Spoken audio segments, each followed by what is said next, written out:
I never forgot the night my own sister stole the man I loved. Everyone told me to stay quiet, to smile through the humiliation, as if my heartbreak was just a childish mistake. But it wasn't. It was the moment my world split open, when I learned that betrayal cuts deepest not from strangers, but from blood. My name is Verity Lancaster, and this is the story of how that wound never healed, until the night I walked into her anniversary dinner. People often look at me and see a calm woman with a steady life, but they don't see the scar that still throbs beneath the surface. It's been there for 2 decades, etched into me the night love turned into humiliation. Back then, I thought I had found forever in Marcus. I believed in promises whispered under the glow of dorm room lamps and in plans scribbled on coffee-stained notebooks. But forever unraveled in an instant, when Dahlia, my own sister, slipped into the space I thought was mine and wore his devotion like a trophy. What burned more deeply than their betrayal was the silence that followed. My father wouldn't meet my eyes, and my mother offered only a cold decree. Learn to bless your sister. She deserves it more than you. Those words cut sharper than Dahlia's betrayal ever could. It wasn't just losing Marcus. It was being erased from my own family's story, as though my pain was nothing more than petty jealousy. So I left. I carried my fractured heart into a new city, piecing myself together one quiet day at a time. Over the years, I stitched a different kind of life, one built not on illusions, but on resilience. With Graham, I found something steady, something honest. Our home filled with the smell of roasted dinners, the sound of pages turning, the laughter of our son. It was enough to convince me the past was locked away. Yet sometimes, when a song from those years crackled on the radio, the scar flared open, raw and alive. Proof that some wounds don't fade, they only wait. One May afternoon, I came home from work to find a thick, cream-colored envelope waiting on the kitchen table. Its polished lettering caught the light, and the names printed in bold made my breath snag in my chest. Dahlia and Marcus. My fingers trembled as I slid it open. Inside was an invitation, 15 years of marriage, a celebration of love they wanted the world to witness. My stomach turned cold. All these years. And they were still together, still living out the life they built on the ruins of mine. Now they wanted me in the audience, applauding. Graham noticed me gripping the card too tightly, the edges bending under my hand. His voice was low, steady. You don't owe them anything, but if you decide to go, don't do it for them. Do it for you. His words settled into me like a weight I wasn't sure I could carry. That evening, the phone rang. My mother's voice, brisk and commanding, filled the line. You have to be there. Verity, the whole family will attend. Don't make trouble. The way she spoke dragged me straight back to that old, suffocating silence, when my pain was treated as nothing but a petty inconvenience. And there it was, the realization that nothing had changed. After all these years, Dahlia still stood in front while I was expected to stand aside. That envelope wasn't just an invitation. It was a key, prying open a door to a past I had sworn shut, for days. I carried the invitation like a stone in my chest. At school, I read Sylvia Plath aloud, letting her words linger in the quiet classroom. When one of my students raised a hand and asked, "Do you believe the past always finds its way back?" The question sliced through me. I knew then running had never erased anything. It only delayed the reckoning. That night, Graham reached across the couch, lacing his fingers with mine. His eyes held me steady. If you go, I'll be beside you. We won't go seeking their approval. We'll go to show you've already left the darkness behind. Something in me unclenched. For the first time in years, I nodded without hesitation. The decision was made. I would walk into that room, whatever waited inside, later. As I was about to turn out the light, my phone buzzed. A message from a number I hadn't seen in years. Heard you're coming back. Marcus isn't happy, not really, but Dahlia will never admit it. I sat there in the dark, phone glowing in my hand, heart pounding with a mix of dread and curiosity. Maybe their perfect facade wasn't unshakable after all. Maybe the cracks were already there, waiting for me to see them. The hotel in downtown Charleston blazed with light, chandeliers spilling gold across a hall dressed in white roses and crystal. Graham's hand pressed gently against the small of my back as we walked in, but it didn't stop the whispers that rippled through the crowd. "Isn't that Verity? The one Marcus left behind all those years ago?" My lungs tightened, and I drew a long breath, steadying myself against the weight of their eyes.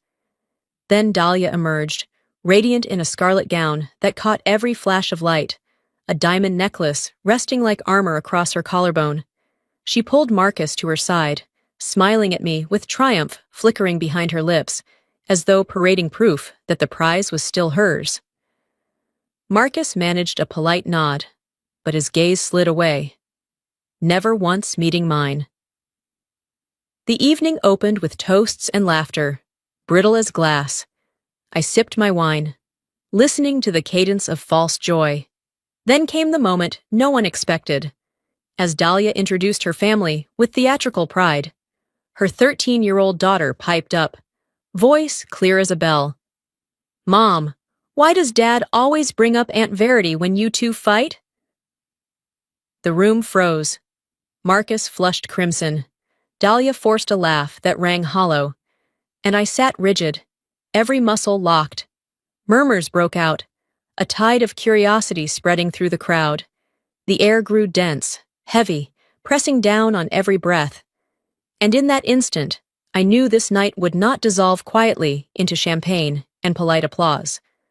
The party pressed on, but unease clung to the air like smoke. Dahlia seized the microphone, her voice syrupy sweet, each word sharpened like glass. Funny how some people once thought Marcus was their destiny, but fate, of course, had other plans. Laughter rippled across a few tables, thin and cruel. Heat surged into my cheeks, but Graham's hand rested firmly on my shoulder, his quiet anchor holding me still. Then a whisper brushed my ear. A man seated nearby, an old friend of Marcus's, leaned closer. "You do know, don't you? Dahlia and Marcus started sneaking around before he ever left you." My pulse spiked. The suspicion I'd carried for years suddenly hardened into truth, delivered not by rumor, but by someone who had seen it unfold. Dahlia paraded her glittering diamond ring, boasting of 15 years of unshakable love, while Marcus sat silent, eyes cast downward, as if he couldn't bear to look at anyone.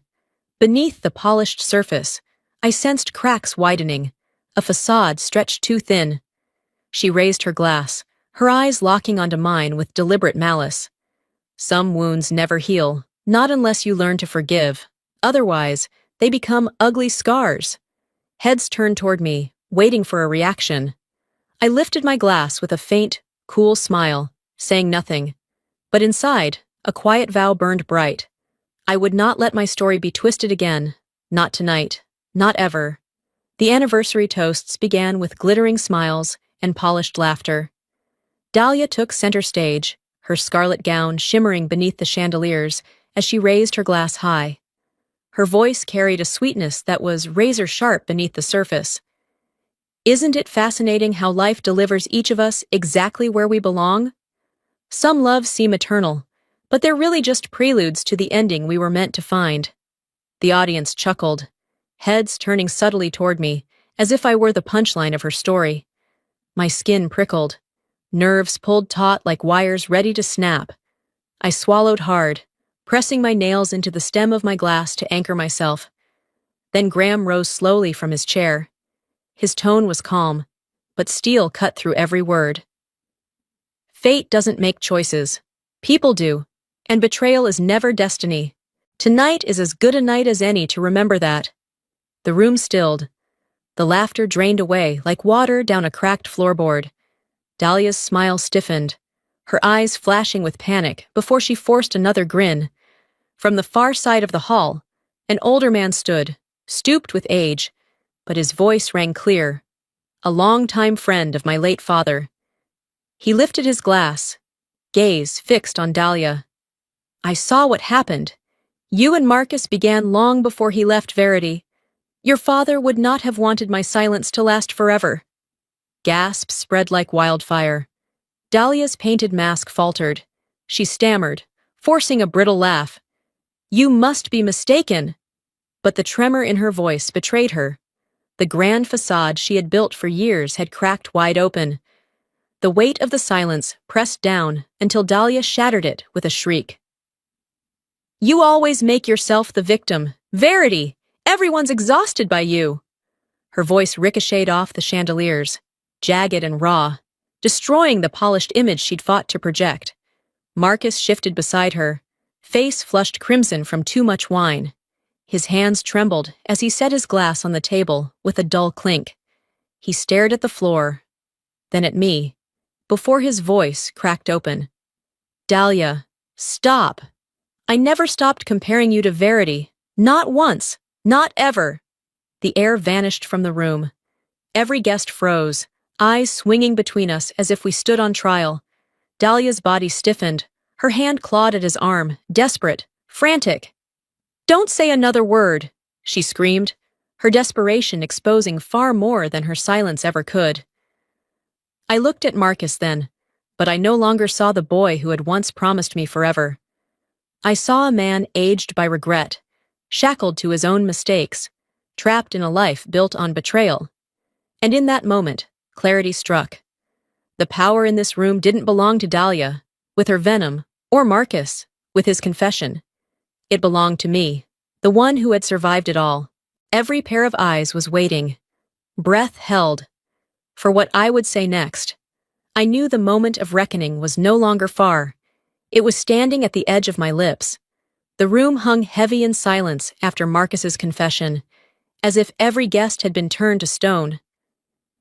Dahlia shrieked, clawing at his arm, begging him to sit back down, her voice high and cracked, a banshee's wail tearing through the air. The more she pulled, the clearer the picture became, her mask of perfection crumbling for all to see. I drew a long breath, steadying the quiver in my chest, and rose. The soles of my shoes clicked softly against the marble floor as I walked into the center of the hall. Every gaze followed me. The chandeliers glared above, but I no longer felt small beneath them. My voice came out even, sharp as a blade. For 20 years, I kept quiet. I stayed silent when my sister stole the man I loved. I stayed silent when my parents told me to bless her instead of mourning what I lost. I stayed silent when I was turned into a joke, but tonight, I will not be silent. The crowd rippled with murmurs, but I pressed forward, unflinching. I told them the truth they had never heard, how Dahlia and Marcus crept behind my back, how my pleas were ignored, how my family smothered me beneath their indifference until I had no choice but to leave. I didn't shout, didn't cry. Each word I laid down was measured, precise, heavy enough to split the floor beneath Dahlia's pedestal. Across the room, heads began to tilt, whispers rising like a tide. I caught sight of several guests, old friends of my family, shaking their heads, murmuring to one another. So it was true, all this time. Their eyes, once so quick to judge me, now slid toward Dahlia with quiet condemnation. And then I saw her daughter. The girl's wide eyes brimmed with tears, her lip trembling as she stared between her parents. That innocent face, now shattered by the weight of revelation, pierced me deeper than Dahlia's venom ever could. For the first time in 2 decades, I didn't feel like prey under their laughter. I wasn't the discarded sister, the humiliated daughter. I was the one holding the truth, the one who could no longer be erased, and in that moment, I understood. I wasn't just surviving the story they had written for me. I was rewriting it. The hall that only moments ago had echoed with laughter, and the clinking of glasses now sat hollow, stripped bare of its glitter. The music had died, the chatter silenced, as if the chandeliers themselves had dimmed under the weight of revelation. Dahlia collapsed into her chair, her face drained of its color. The triumphant sheen in her eyes was gone, replaced by a vacant panic. She reached for Marcus's arm, but he pulled slightly away, his head bowed, refusing to look at anyone. My mother's lips trembled as if she wanted to speak, but no words came. Her eyes darted between Dahlia and me, caught between denial and the truth now staring her down. For the first time in my life, she had no command to give, no rebuke to lash out. She sat frozen, mute. I didn't need to say more. The truth, once spoken, has a life of its own. It seeped into every corner of that ballroom, filled every silence, and forced every eye to see clearly what they had once ignored. And then Graham rose. He walked to my side with deliberate calm, his hand finding mine. The warmth of his grip steadied me as he lifted his voice, clear and resonant, carrying through the stunned stillness. This is the strongest woman I know, and I am proud to call her my wife. The words fell like a verdict. From a corner of the room, the first clap rang out, hesitant, but firm. It didn't come from my family, but from one of Dahlia's closest friends, a woman who had always basked in her glow. Soon, another followed, then another, until the sound swelled into a wave of applause. Chairs scraped back as people stood. The same faces that had once turned to me with ridicule or suspicion now watched me with something else entirely: respect, even admiration. Dahlia shrank under it, shoulders curling inward, her eyes darting desperately for someone to defend her. But no one spoke. Even Marcus sat mute, his jaw clenched, the lines of regret etched deep. Her daughter buried her face in her hands, unable to reconcile the parents she thought she knew with the truth unveiled before her. I stood still, letting the applause roll over me, not as triumph, but as release. I hadn't come here to humiliate my sister. I hadn't come for revenge, not in the way she might have feared. All I had done was speak what had long been denied. And that was enough, because truth doesn't scream. It lingers, undeniable, until it breaks everything built on lies. I turned my head slightly, catching sight of my mother. She lowered her gaze, unable to hold mine. For the first time, she looked small to me, not in stature, but in certainty. The authority she had wielded all my life dissolved into silence. Perhaps she realized, in that moment, that her insistence on siding with Dahlia had cost her far more than she ever imagined. Graham's hand tightened around mine, anchoring me in the storm of stares. His presence was a reminder that my strength had not grown from bitterness, but from choosing differently, from building a life that couldn't be touched by Dahlia's shadows. I didn't need to watch Dahlia crumble. I didn't need to see Marcus sink further into his regret. The truth itself was the sentence, and in that room, under the fading glow of chandeliers, I understood. Exposing their lies was never about tearing them down. It was about freeing myself, and I was finally free. We left the hall in silence, the heavy doors closing behind us like the final page of a chapter I never thought I'd finish. Outside, the Charleston air rushed at me, briny, brisk, alive. The wind carried the scent of salt and sea, sharp enough to sting my lungs. Yet it felt pure, almost holy. I tilted my head upward, and for the first time in years, the night sky wasn't suffocating. The stars weren't veiled by memories. They shone, clear and unburdened, as if daring me to do the same. I realized then, I had already won.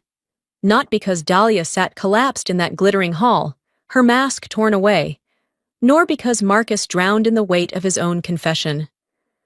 My victory wasn't their ruin, it was my release. I had finally spoken, finally been heard. The chains of silence had broken, and in their place stood something I hadn't felt in decades: peace. Graham reached for my hand, his fingers warm and certain.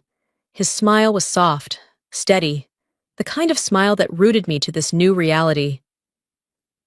"You did it," he whispered. "From now on, you don't owe anyone anything." My throat tightened, but I nodded. He was right. I owed nothing to Dahlia, to Marcus, not even to the mother who had once silenced me. My life was my own. As the car rolled through the quiet streets, my phone buzzed. A message lit up the dark interior. 4 words: "You're free now." I knew instantly who had sent it. The old friend who had warned me. The one who'd seen the cracks long before I dared admit they were there. My laugh broke loose, wet and trembling, as tears slid down my cheeks. The sweetest revenge was never their destruction. It was this moment, driving away, hand in hand with the man who chose me, heart steady in the life I had built, standing tall not in bitterness, but in joy. And at last, I had done it. I had stepped fully into the light,